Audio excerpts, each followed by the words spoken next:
출애굽기 40장 1절에서 16절까지의 말씀 같이 한 목소리로 봉독하시겠습니다.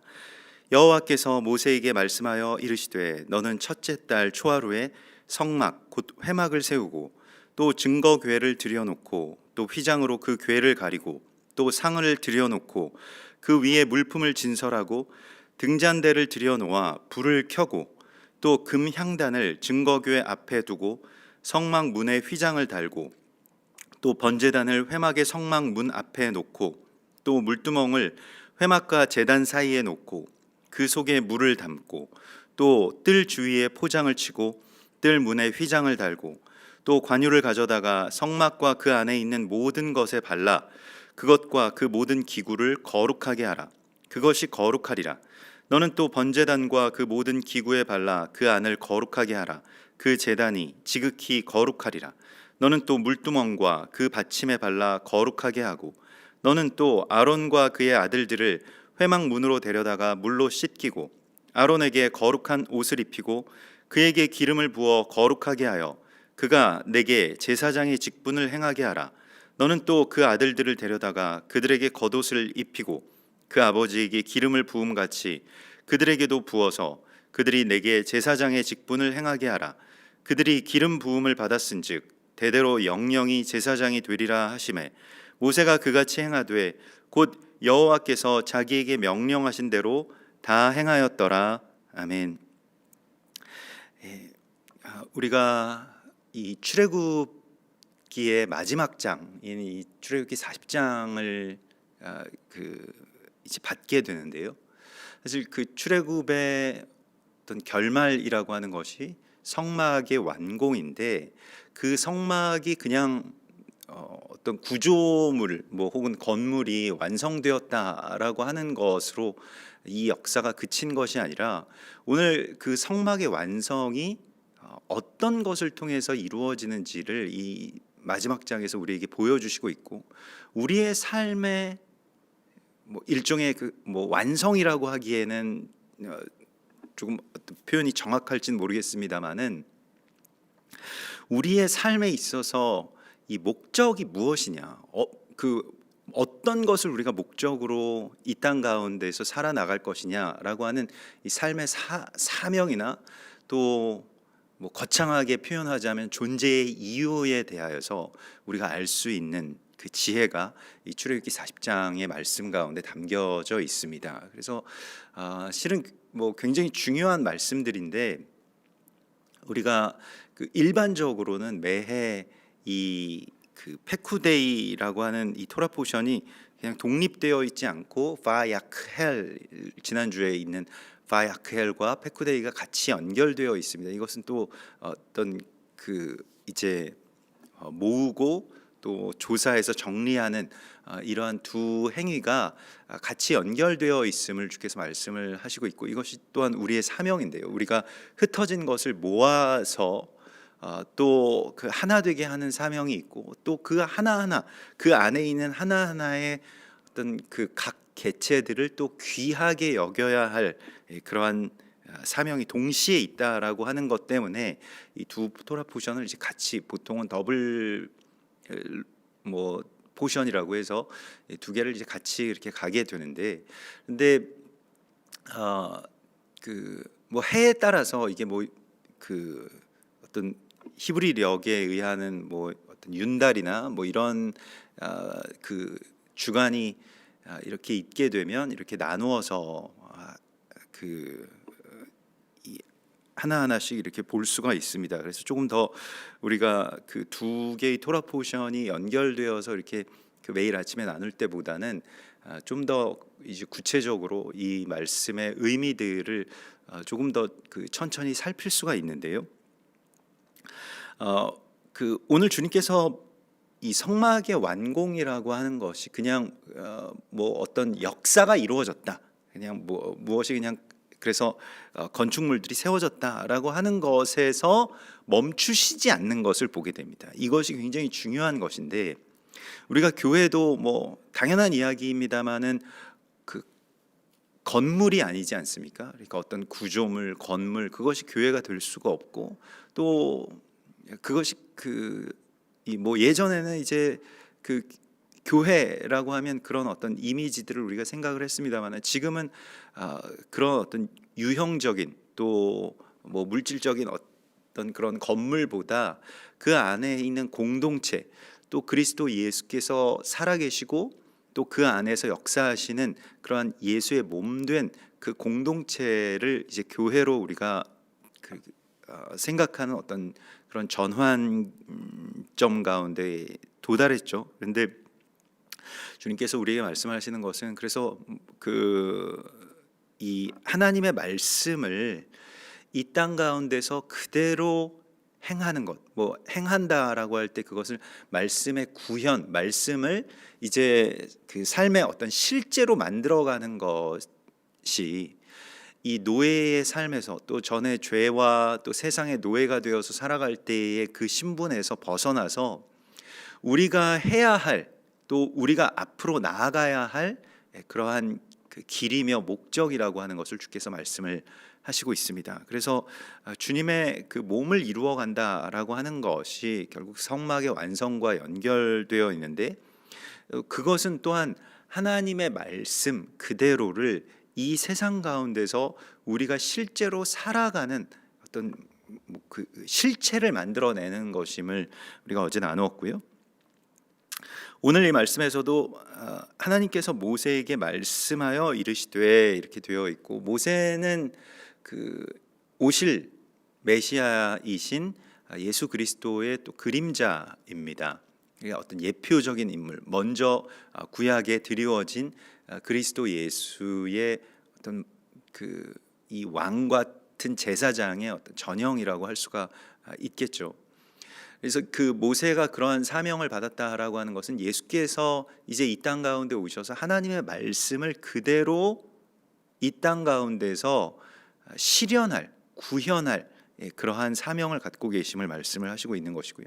또 이것은 그리스도 예수 안에서 완성됨과 동시에 그것이 우리에게 주어진, 우리에게 연결된 사명이 됩니다. 그래서 그 모세가 그리스도 예수의 예표라고 한다면, 예수 그리스도는 우리의 표대이죠.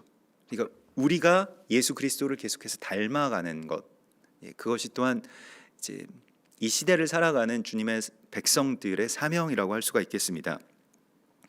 요한복음 6장 38절에 보면 예수께서 이런 말씀을 하셨습니다. 내가 하늘에서 내려온 것은 내 뜻을 행하려 함이요 아니요 나를 보내신 이의 뜻을 행하려 함이니라.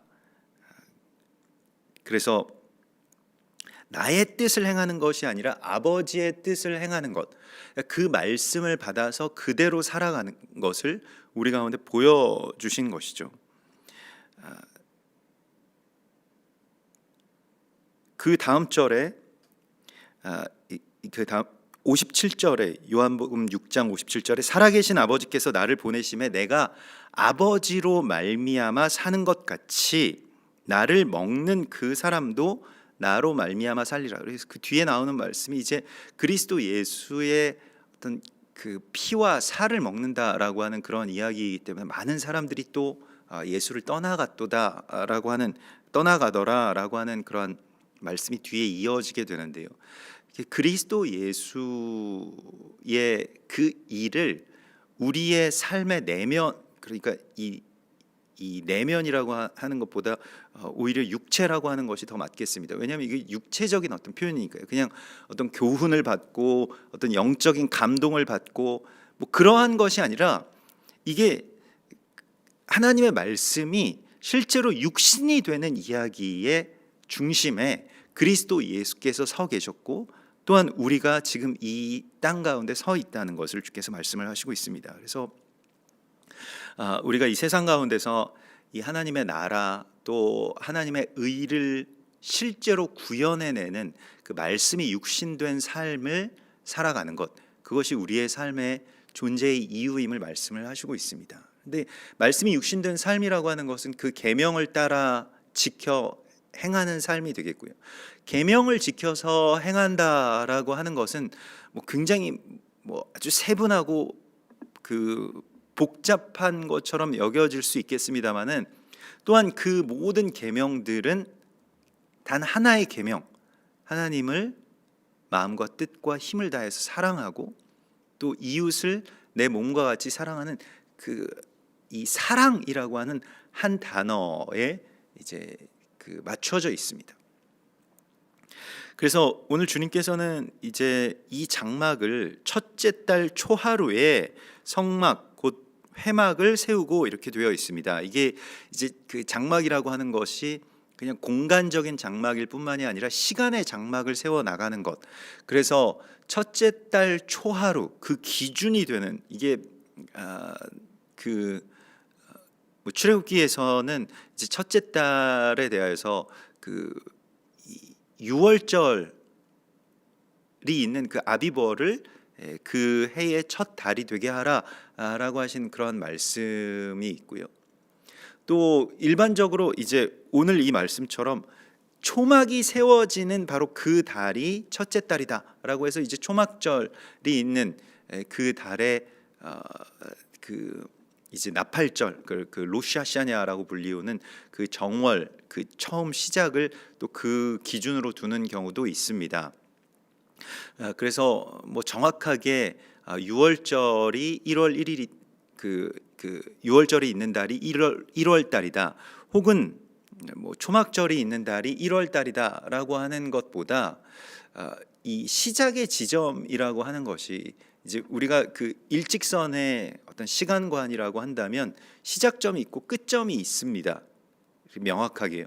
그런데 이것이 이제 그 나선형의 원형, 그냥 이렇게 그 돌고 도는 그런 원형이 아니라 나선형으로 계속 원으로 도는 것 같이 올라가는 어떤 그러한 개념이라고 한다면 시작의 지점이라고 하는 것에 대하여서 그 어디에다가 두느냐라고 하는 것은 뭐 말 그대로 정하기 나름이다. 그러니까 어디가 시작점이냐라고 하는 것을 계속해서 그 우리에게 세워나가라고 말씀을 하시고 있는 것이죠. 그래서 초막이 세워지는 것이 시작점이기도 하고 완성의 지점이기도 합니다. 그래서 초막절이 그러한 절기의 시작과 또 끝을 감당한다고 할 수가 있겠고요.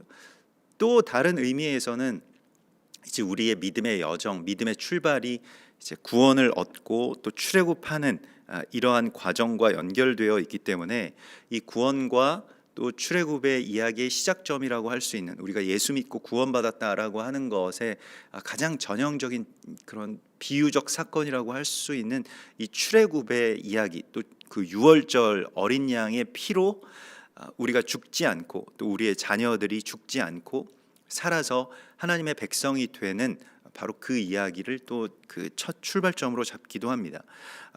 다만 오늘 주님께서 우리에게 말씀을 하시는 것은 이 초막이 세워지는 것이 그 첫째 달 초하루의 이야기다라고 말씀을 하시면서 이것이 뭐 정확하게, 그래서 뭐 오늘날의 어떤 그 기준으로 이 초막절 일주일 전에 있는 이 나팔절, 그러니까 로시 하샤냐라고 불리우는 이 정월 1일로 이 유대인들이 그렇게 그 지키는 그러한 그 절기와 연결이 되어 있는 것인지, 아니면 6월절이 있는 아비벌과 연결이 되어 있는 것인지는 뭐 아주 정확하게 알 수가 없습니다만은, 그러나 새로운 시작점을 세워 나가는 것, 그리고 완성의 지점을 그렇게 세워 나가는 것, 시작의 지점이 완성의 지점이죠. 그러니까 그 다시 돌고 돌아서 또 시작의 지점, 그러니까 그곳이 어디입니까?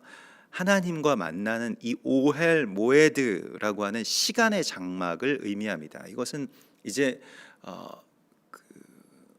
뭐 우리의 삶 가운데서는 이 일주일의 단위에서는 안식일이 되겠고요.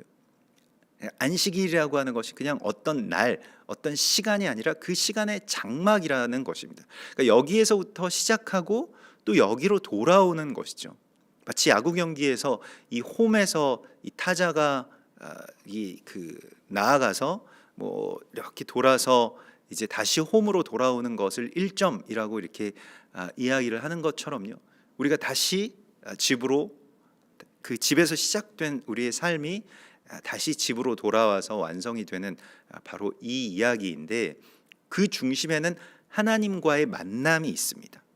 하나님과의 만남과 시간, 우리가 그냥 이렇게 스쳐 지나가게 되면 그냥 그것은 그냥 지나갔다라고 하는 것이지 만났다라고 이야기를 하지 않습니다. 만난다라고 하는 것은 함께 시간을 나누고 또 시간을 함께 한다라고 하는 그런 뜻인 것처럼, 우리가 이 오헬이라고 하는 것, 또 모에드라고 하는 것, 이것이 이제 뭐 그 시간 혹은 빛의 장막이라고 그렇게 번역을 할 수가 있겠는데요. 그래서 우리가 주님과 함께 만나는 것, 또 더불어 앉아서 먹고 마시는 것, 그리고 주님께서 허락해 주신, 주님께서 맡겨 주신 또 그리스도 예수를 닮은, 하나님을 닮은 우리의 가족들, 그게 우리의 자녀들과 또 우리의 형제 자매들과 우리의 부모님들과 이러한 이 만남의 축복을 갖게 되는 것, 이것이 이제 장막의 세워짐의 이야기라고 할 수가 있겠습니다. 그래서 이것을 세우는 것을 우리의 시작점으로 잡고 또 우리의 목적지로 잡으라고 주께서 말씀을 하시고 있는 것이고요. 고린도전서 3장 16절에서는 너희가 하나님의 성전이다, 또 하나님의 성령이 너희 안에 계시는 것을 알지 못하느냐라고 하시면서, 우리가 하나님의 성전, 곧 이 성막이라고 하는 것을 말씀을 하시죠. 오늘 이 뒤에 나오는 말씀들은 성막의 완성이, 그게 다 완성되어서 그냥 하나님이 잘했다 이렇게 말씀을 하시는 것이 아니라 거기서 멈추지 않으시고 더 우리에게 더 한 걸음 더 나아가라고 말씀을 하시는데, 이것이 무엇이냐면 계속 반복해서 나오는 말씀이죠. 9절부터 시작되는 말씀인데, 관유를 가져다가, 그러니까 이 거룩한 기름을 가져다가 성막과 그 안에 있는 모든 것에 발라서 그 모든 기구를 거룩하게 하라. 모든 것을 너희가 거룩하게 하라. 그것이 지극히 거룩하리라. 이 말씀이 계속 나옵니다. 그래서 물두멍과 그 받침에 발라서 거룩하게 하라. 또 번제단과 아는 기구에 발라서 그것을 거룩하게 하라. 그러니까 거룩이라고 하는 것을 우리에게만 요구하신 것이 아니라 거룩을 우리에게 부여하셨잖아요. 그래서 내가 거룩하니 너희도 거룩하라 라고 하신 말씀을 레위기 19장에서 주셨는데, 내가 거룩하니 너희도 거룩하라 라고 하는 말씀에서 그냥 우리가 거룩하고 그치는 것이 아니라, 거룩이라고 하는 것은 마치 기름 부음처럼요, 기름이 부어지게 되면, 제사장의 머리에 기름이 부어지게 되면 어떻게 됩니까? 그냥 그 머리에 기름이 이 머물러 있는 것이 아니라, 굳어 있는 것이 아니라 그것이 이제 흘러내리게 됩니다. 계속해서 어딘가로 그 기름이 흘러가게 되는 것입니다. 기름의 속성이죠. 기름 우리가 미끈미끈하다, 기름을 바르면 미끈미끈해진다라고 하는 것처럼 기름이 그렇게 계속해서 어딘가로 흘러가게 됩니다. 그런데 중요한 것은 하나님께서 우리에게 거룩을 부여하셨다라고 할 때의 그 거룩은 우리의 어떤 경건한 생활의 극치가 거룩이 아니고, 우리 보통 일반적으로 거룩하다라고 하면 그런 정도로 알고 있었습니다만은, 하나님께서는 내가 거룩하니 너희도 거룩하라 하실 때는 하나님의 그 마음, 하나님의 그 성품, 하나님께서 뜻하시는 그 삶을 나의 삶 가운데 이제 흘러오게 하신다는 것입니다. 그러니까 다른 말로는 정말로 그가 내 안으로 들어오는 것이죠.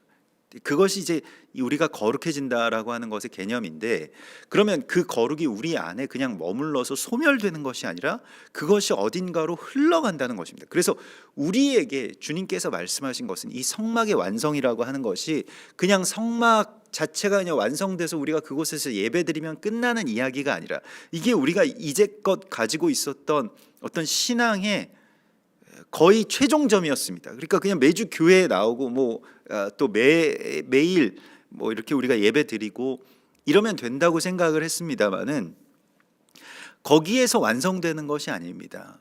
거기에서 시작되죠. 근데 거기에서부터 어디로 가야 되느냐? 거룩하게 하는 사명으로 우리를 부르시고 있는 것입니다. 이것은 또 다른 문제입니다. 우리가 주님의 거룩함을 찬송하고 주님을 거룩하시다 높이는 것, 그것이 어떤 예배자로서의 우리의 출발점이겠습니다만은, 그런데 하나님께서는 그래 내가 거룩하니 너희도 거룩하라라고 하는 말씀으로 거룩을 우리에게 또한 주시죠. 그러면 우리가 그 받은 그 거룩을 가지고 우리는 어떻게 할 것이냐? 거룩하게 하는 자가 되라고 말씀을 하시고 있습니다. 그래서 기름을 발라서 거룩하게 하라. 이것이 그리스도의 사명이고 또한 우리의 사명이 됩니다. 예수 그리스도께서 이 땅 가운데 오셔서 그냥 죄인들을 위해서 죽으셔서 속죄하신 것에 그친 것이 아니라 우리를 거룩하게 하시기 위해서 죽으신 것이죠. 그 거룩하게 하신다라고 하는 것의 개념을 명확하게 알려주신 것이 내 살을 먹고 내 피를 마시라 라고 하는, 주님이 우리 안에 들어오시는 그것을 통해서 우리가 거룩하게 되는, 그러니까 우리가 정말 초라한 장막, 그 장막보다 못한 그러한 우리의 삶과 육신이지만 우리 안으로 주께서 들어오신다라고 하는 것입니다. 얼마나 놀랍고 감격스러운 일이 됩니까? 근데 거기에 그치는 것이 아니라 내 안에서부터 이 거룩이 또한 누군가에게 흘러가게 된다라고 하는 것입니다. 거룩을 흘러가게 한다라고 하는 것에 대해서 우리가 엘리야의 이야기를 보면 열왕기상 이 19장에 뭐 엘리야가 굉장한 어떤 패배감 혹은 뭐 영적인 우울증 가운데 이렇게 시달렸던 것을 우리가 보게 됩니다. 그래서 실제로는 바알 선지자와 아세라 선지자 850명과 싸워서 이긴 뭐 엄청난 국가적인 영웅이라고 할 수 있지만 왕과 또 그 권력자들에게 또 특별히 이 이방에서 왔던 이 이세벨에게 그 위협을 받게 되자 엄청난 실망감을 갖게 됩니다. 사실은 그런 어떤 승리 뒤에 엘리야가 원했던 것은 백성들의 그 열망과 또 이 지도자의 뜻이 만나서 이 나라가 다시 회복되는 것이었겠죠. 근데 그런 기미가 보이지 않고 더 악화되고 자기마저 죽을 그런 자리 가운데 그런 위협을 받게 되자 이제 어떤 일종의 우울증에 빠져서 하나님께 자신을 죽여달라고 계속해서 기도하고 또 아무것도 할 수 없어서 기진하여서 그냥 뭐 어떤 의욕도 갖게 되지 않는, 이게 왜냐하면 어찌 보면 아주 절정의 승리를 맛보았잖아요. 더 이상은 없습니다. 그런데 그거 가지고도 안 됐으니까 얼마나 엘리야에게는 패배감이 짙었을지 모르겠습니다. 그러니까 내가 이긴 게 아니었구나, 다 죽여도 어차피 내가 죽는 거였구나 라고 하는 어떤 그런 패배감 가운데, 그런 허망함 가운데, 그런 우울감 가운데 있었던 그 엘리야를 어떻게든 이 까마귀와 천사들을 보내셔서 물을 마시게 하시고 떡을 먹게 해서 계속해서 호렙이라고 하는 거룩한 산에 올라가라고 말씀을 하시죠.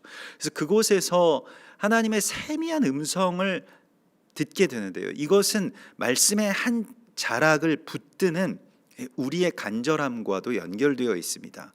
말씀이라고 하는 것이 막 크게 우리 가운데 뭐 벼락치듯이 뭐 폭풍우와 같이 그렇게 주어질 때도 있지만, 그러나 엘리야가 그렇게 하나님의 말씀을 들은 것이 아니라 아주 세미한 가운데, 그냥 어찌 보면 아무도 신경 쓰지 않는 그 아주 세미한 바람이요, 그냥 살랑살랑 불어오는 뭐 봄바람 같은 그런 바람이 불어오는 그곳에서 하나님의 말씀을 들었던 것입니다. 근데 그 말씀이 무엇이었냐라고 할 때에 열왕기상 19장 14절에 그가 대답하되, 이게 엘리야가 대답한 것입니다. 내가 만군의 하나님 여호와께 열심히 유별하오니 이는 이스라엘 자손이 주의 언약을 버리고 주의 제단을 헐며 칼로 주의 선지자들을 죽였음이오며 오직 나만 남았거늘 그들이 내 생명을 찾아 빼앗으려 하나이다. 그러니까 뭐 다시 그냥 쉽게 이야기하자면 하나님께 항의하는 거예요. 이게 뭡니까? 하나님을 위해서 이 모든 일들을 행했고 또 승리까지 했는데 결국에는 내가 죽게 됐습니다. 하나님이 세상을 변화시켜 주실 줄 알았는데 변화를 못 시키시는 거 아닙니까? 이런 어쩌면 우리가 실망감 가운데서 가장 최악의 실망감은 하나님에 대해서 실망하는 것이죠. 그래서 하나님 이것도 못하십니까? 뭐 이런 것이에요. 근데 하나님께서는 내가 그걸 다 할 수 있다 이렇게 말씀하신 것이 아니라 그 다음 절에 보면 여호와께서 그에게 이르시되 너는 네 길을 돌이켜 광야를 통해 다메섹에 가서 하사엘에게 기름을 부어 아람의 왕이 되게 하고 너는 또 님시의 아들 예후에게 기름을 부어 이스라엘의 왕이 되게 하고 또 아벨 무올라 사밧의 아들 엘리사에게 기름을 부어 너를 대신하여 선지자가 되게 하라. 그래서 이 기름 부으심의 사명, 그러니까 기름을 부어서 거룩하게 하라라고 하는 이 사명을 주셨다는 겁니다. 이게 출애굽의 완성입니다. 이게 우리의 구원의 여정의 최종적인 지점이에요. 우리가 무엇을 해야 되느냐? 거룩하게 하라 이렇게 말씀을 하시고 있습니다. 거룩을 우리에게 부여하셨을 뿐만이 아니라 거룩의 주체로서 우리가 누군가를 거룩하게 할 수 있는 그 거룩의 통로로서 우리를 세워주셨다라고 말씀을 하시고 있습니다. 그래서 너는 그에게 기름을 부어서 거룩하게 구별하라. 이것이 무엇입니까? 우리가 누군가를 거룩하게 할 수 있다라고 하는 것에 대해서 글쎄요, 뭐 이렇게 안수해서 뭐 기름 부으심이 흘러가게 하는 뭐 어떤 그러한 그 영적인 현상들도 우리가 이야기할 수 있고 저는 그것을 부정하지는 않습니다. 그래서 실제로 뭐 이 안수를 받으면서 무언가가 이제 하나님께서 주신 어떤 거룩의 속성이 흘러간다. 이런 것도 물론 그 거룩에 있어서 또 우리가 거룩하게 하는 것에 있어서 우리가 해야 될 일 가운데 하나입니다. 근데 오늘날에는 이제 뭐 안수권을 그냥 아무나 안수할 수 없다. 그래서 뭐 목회자들에게만 그 안수의 뭐 권이 있다. 뭐 이런 좀 글쎄요. 저는 이게 가톨릭적인 어떤 뭐 더 나아가서는 애굽에서의 어떤 계급적인 구조에서 나온 것이라고 할 수가 있다고 생각하는데요. 서로에게 안수한다라고 하는 것은 서로에게 손을 대고 당신과 내가 연결되어 있습니다라고 하는 이 고백 안에서 정말로 나를 위해서 기도하는 것 같이 그를 위해서 기도하는 그것이 이제 안수요 중보라고 할 수가 있겠죠. 이것은 모든 하나님의 백성들의 사명이자 권리입니다. 그래서 초대교회에서도 서로에게 안수하는 것에 대해서 목사 자격증 있어? 뭐 이런 것들을 묻지 않았던 것입니다. 그러니까 성경적으로는 안수가 우리가 해야 될 일 가운데에 있어서는 일종의 사명이고 하나님의 백성들의 뭐 당연한 어떤 권세라고 할 수가 있겠죠. 그러니까 우리가 거룩을 부여하는 것.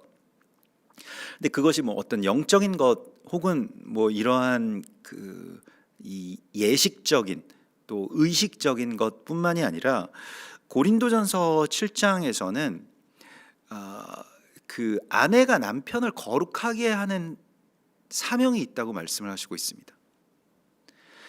실제 우리의 삶 가운데서 아내가 남편을 거룩하게 해야 된다라고 하는 말씀을 주세요. 그런데 그 남편은 거룩하지 못한 남편입니다. 그러니까 예수 믿지 않는 남편이에요.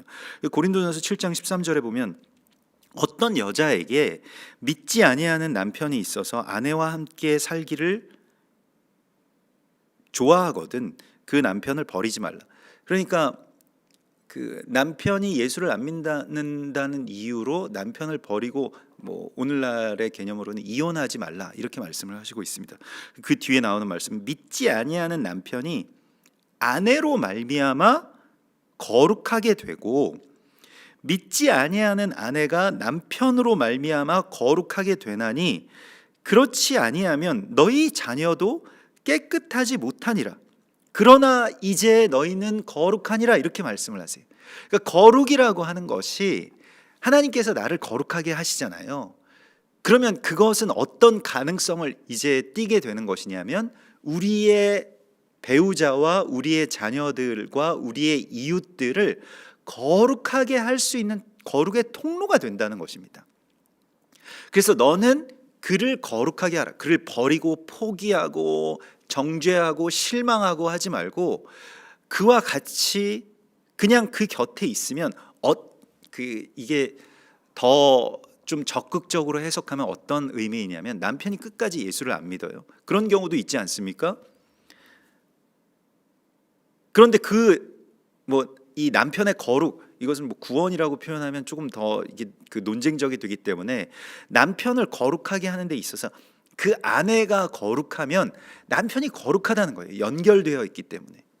자녀들도 마찬가지라고 하는 것입니다. 믿음이라고 하는 것, 거룩이라고 하는 것은 상속되기 때문에요. 이게 굉장히 놀라운 우리의 권세입니다. 하나님께서 우리 가운데 이것을 주신 거예요.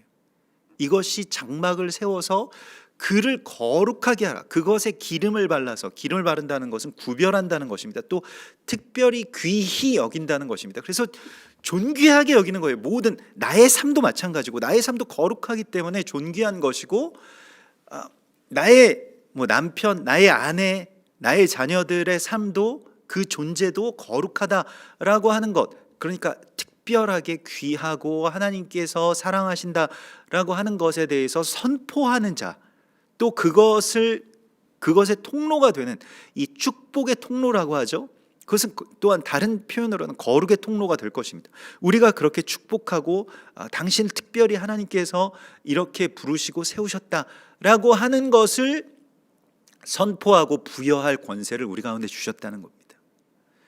이게 정말로 놀라운 하나님의 이 권세이고요. 그래서 너희가 거룩하게 구별하라. 여기서 바키다시타 이렇게 되는데요. 바키다시타라고 하는 것이 이제 키타시타라고 하는 것이 이제 코데시에서 나온 말인데, 이 너는 그 기구를, 그 사람을 봉헌하라, 이런 뜻입니다.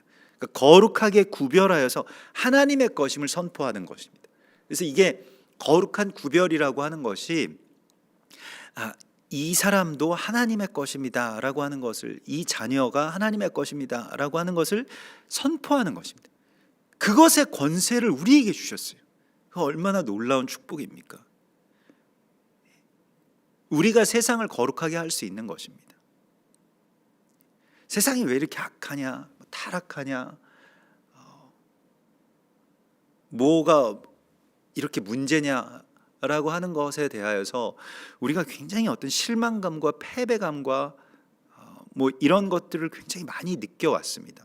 아니, 하나님이 살아계시다면 왜 이 악한 왕 아합이나 또 그 옆에서 그를 조종하는 술사와 같은 어떤 이세벨이나 그 사람들을 그대로 남겨두시는가?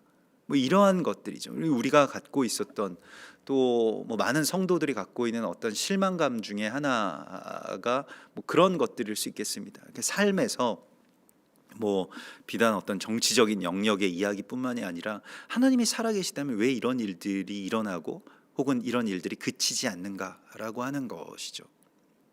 거기에서 하나님께서는 우리에게 하나님이 능력이 없으셔서가 아니라 이것을 바꾸기 위해서 우리가 해야 될 지극히 작은 것, 그러니까 한 사람에게 찾아가서 그 사람, 그냥 그 전까지는 이 엘리야가 너무 바빠서 너무 큰 일을 벌이고 있어서 별로 신경도 쓰지 않았던 사람입니다. 몰랐던 사람들이죠. 무명한 사람들이고요. 그런데 한 사람 한 사람에게 하나님의 뜻을 알리고 당신이 어떻게 특별한 주님의 기름 부으심을 받았는지를 그렇게 말하는, 그렇게 선포해야 될 그러한 이 마지막 여정을 엘리야에게 주셨습니다. 그래서 우리가 거룩하게 하는 자로서, 사람을 거룩하게 구별하여서 하나님께로 봉헌해 드리는 이 거룩의 주체로서 하나님께서는 우리를 세우셨다고 말씀을 하십니다. 우리가 오늘의 삶 속에서도 사람이나 세상을 포기하거나 버리지 아니하고 끝까지 찾아가서 주님의 거룩한 뜻을 그에게 선포하고 또 그를 거룩하고 귀하게 여기는 그러한 기름 부으심의 통로가 되기를 간절하게 소망합니다. 같이 기도하겠습니다. 주님 감사합니다. 우리들 참으로 주님의 시간 가운데 하나님의 그 거룩하심을 우리가 받게 하시고 또한 이 땅 가운데서 거룩의 통로가 되어서 사람과 세상을 거룩하게 하는 주님의 백성들 되게 하신 것을 감사드립니다. 우리가 이 장막을 거룩하게 해야 할 사명이 있사온데 그 각각의 한 사람 한 사람을 귀하게 여기고 또 그 존귀함을 발견하고 그를 거룩하게 구별하고 세우는 그러한 주님의 사람들로 서게 하여 주시고, 혹여 그러한 변화가 일어나지 않는다 할지라도 아내가 거룩한즉 남편도 거룩하리라고 하신 하나님의 말씀처럼 나의 거룩을 주님께서 바라보시고 또 그것을 주님께서 이 땅의 거룩으로 또 우리의 가족들의 거룩으로 그렇게 받아주시고 또 성취하여 주실 것을 믿사오니, 거룩하신 주여 우리에게 당신의 삶을 부어주시고 그것이 우리 안에서 흘러갈 수 있도록 인도하여 주시옵소서. 오늘도 주께서 우리와 그렇게 동행하여 주시고 내 안에 주께서 거하시고 내가 주 안에 거하는 참된 거룩의 성취가 주님의 장막이 완성되게 하여 주시옵소서. 거룩하신 예수와 메시아 이름으로 감사하며 기도드리옵나이다. 아멘. 하늘에 계신 우리 아버지시여, 이름이 거룩히 여김을 받으시오며 나라의 임하옵시며 뜻이 하늘에서 이룬 것 같이 땅에서도 이루어지이다. 오늘날 우리에게 일용할 양식을 주옵시고 우리가 우리에게 죄 지은 자를 사하여 준 것 같이 우리 죄를 사하여 주옵시고 우리를 시험에 들게 하지 마옵시며 다만 악에서 구하옵소서. 대개 나라와 권세와 영광이 아버지께 영원히 있사옵나이다. 아멘.